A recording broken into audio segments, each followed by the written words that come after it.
बात करेंगे solutions chapter के एक्सरसाइज के क्वेश्चंस की। वो क्वेश्चंस जो कभी भी स्कूल में नहीं कराए जाते हैं, तो उनके न्यूमेरिकल्स अब हम देखेंगे। सबसे पहला न्यूमेरिकल जो स्टार्ट होता है आपका वो होता है फोर्थ क्वेश्चन से। फोर्थ क्वेश्चन हमारा कह रहा है बेटा, concentrated nitric acid used in the laboratory work is 68% nitric acid by mass in aqueous solution. 68% nitric acid है by mass in aqueous solution. Aqueous solution का मतलब हुआ वाटर के अंदर।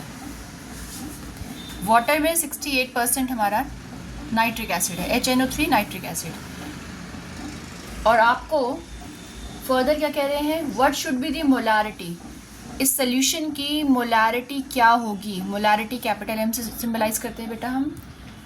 सच that a sample of acid, what would be the molarity if the density of the solution, density दी हुई है बेटा आपको सोल्यूशन की 1.504 ग्राम पर ml। तो आपके पास एक सोल्यूशन है नाइट्रिक एसिड का जिसमें नाइट्रिक एसिड 68% बाय मास है। उस सोल्यूशन की डेंसिटी दी हुई है और आपको सोल्यूशन की मोलारिटी निकालनी है। ये आपका क्वेश्चन है, ठीक है जी। अब देखिए इसको कैसे करेंगे। तो जब इसका हम सोल्यूशन शुरू करते हैं, आंसर शुरू करते हैं बेटा, तो हम लेके चलते हैं, जब भी हमारे पास परसेंटेज वाले क्वेश्चंस आते हैं हम लेके चलेंगे let the solution be 100 grams. हमेशा जब भी आपके पास परसेंटेज वाले क्वेश्चंस आते हैं बाय मास, तो आप हमेशा सोल्यूशन को 100 ग्राम लेके चलोगे। तो अब मेरा सोल्यूशन अगर 100 ग्राम हो गया तो मेरा सॉल्यूट क्या है, सॉल्यूट है नाइट्रिक एसिड। तो नाइट्रिक एसिड कितना हो जाएगा, परसेंटेज 100 के हिसाब से 100 ग्राम को हमने स्केल डाउन कर दिया तो ये हो गया 68 ग्राम। बाकी बचा हुआ क्या है, पानी है। तो बाकी बचा हुआ पानी कितना है, आप 100 में से 68 को माइनस कर दो, बाकी बचा हुआ आपके पास पानी आ जाएगा, ठीक है। तो 100 में से मैंने 68 को माइनस किया, यहाँ साइड में रफ वर्क कर लेते हैं हम। ये आ गया मेरे पास 2 और ये आ गया 32। तो मेरे पास 32 ग्राम पानी है जो कि मेरा सॉल्वेंट है। अब मुझे निकालनी है मोलारिटी।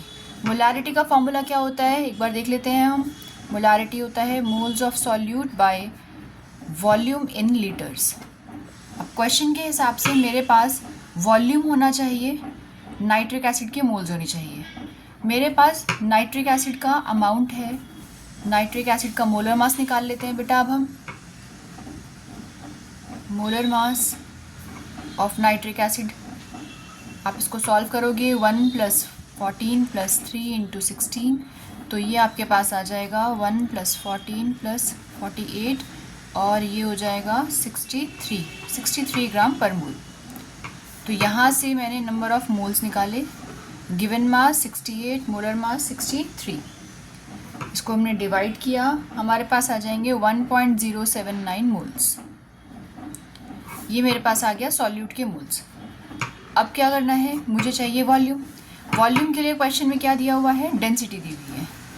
तो density is equals to mass upon volume, हमें पता है।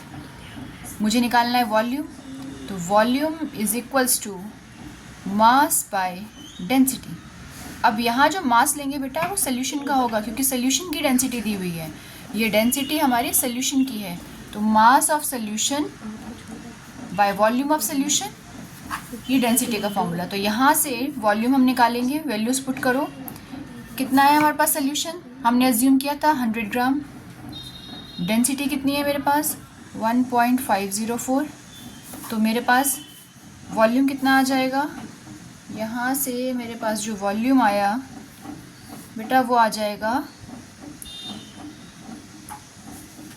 100/1.40504। और मेरा क्योंकि ये ml में है तो अभी मेरा इसको ml के फॉर्म में मैंने ऐसे रख दिया, ठीक है। इसको या तो पूरा सॉल्व कर ले हम, या फिर हम क्या कर सकते हैं, इस फॉर्म में रख के डायरेक्ट इसको फॉर्मूले में लगा सकते हैं। अब देखो फॉर्मूला क्या हो जाएगा, नाउ मोलारिटी क्या होती है, NB/V इन लीटर्स। लीटर्स नहीं होता है तो हम क्या करते हैं 1000 से मल्टीप्लाई, लेकिन अभी हम मैं लीटर लेके चल रही हूँ। तो molarity is equals to 1.079 by volume 100 divided by 1.504 into 1000, क्योंकि ये मेरा ml में है। तो मोलारिटी इज इक्वल्स टू, ये वैल्यू ऊपर गई 1.079 इंटू 1000 इंटू 1.504 बाय 100।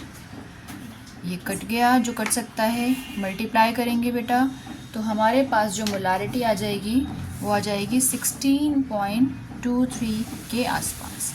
यूनिट लिखना नहीं भूलना है बेटा, यूनिट के मार्क्स होते हैं, हाफ मार्क्स कटते हैं अगर आप यूनिट नहीं लिखते। तो ये हमारा फाइनल आंसर आ गया कि मोलारिटी कैसे निकालेंगे।